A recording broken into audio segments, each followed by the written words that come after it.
Say cheese, everyone! Hashtag Mikolot public speaking comp. Hashtag living the dream. Post.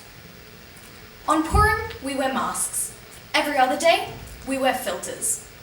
Good evening, my name is Liat, and today I'll be discussing the problems with social media in today's society.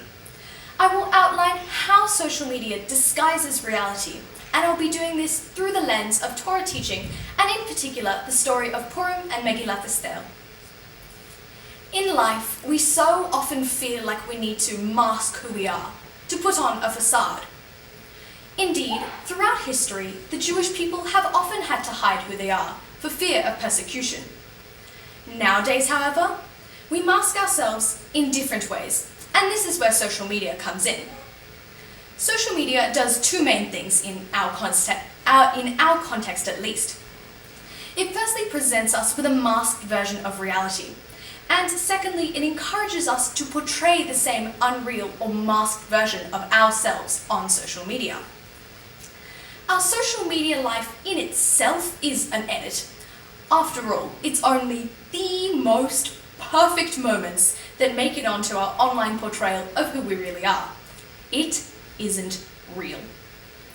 By creating this masked version of ourselves, we are essentially ignoring the multifaceted nature of humans and the world we live in favor rather of a pretty picture. If we want to get really philosophical about it, which we do, God created us in his image. And by masking this through social media, we are essentially negating the beings that he created.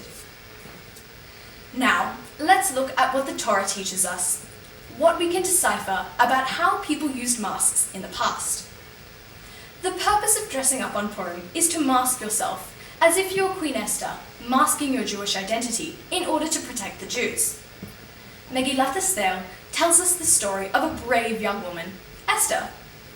She, like so many other Jews at that time, had to mask her true identity for fear of being persecuted by the evil Haman. Boo.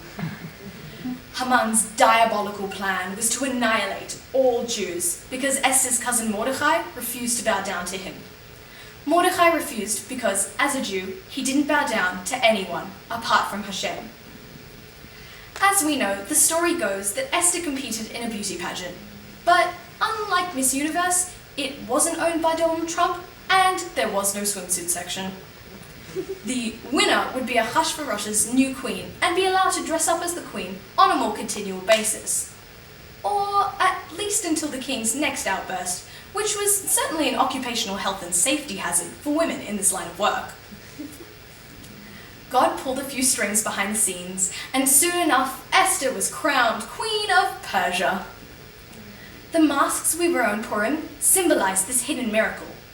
Things are not always as they appear, for better, like Esther, or for worse, like the masks we create for ourselves on social media. Hashem is always in our life, and even if we cannot see him, even if Hashem nowadays is mainly also masked, and we're not living in times of obvious miracles, Purim reminds us to look behind the masks.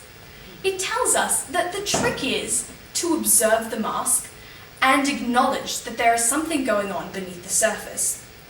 This is how we must look at our friends, at our family, and even strangers.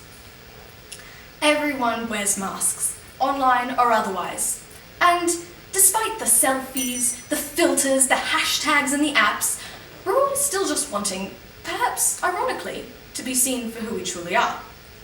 If we remember this, it'll help us see that beneath the mask, even the online mask, there is still a spark of God in each and every one of us. Toda rabah.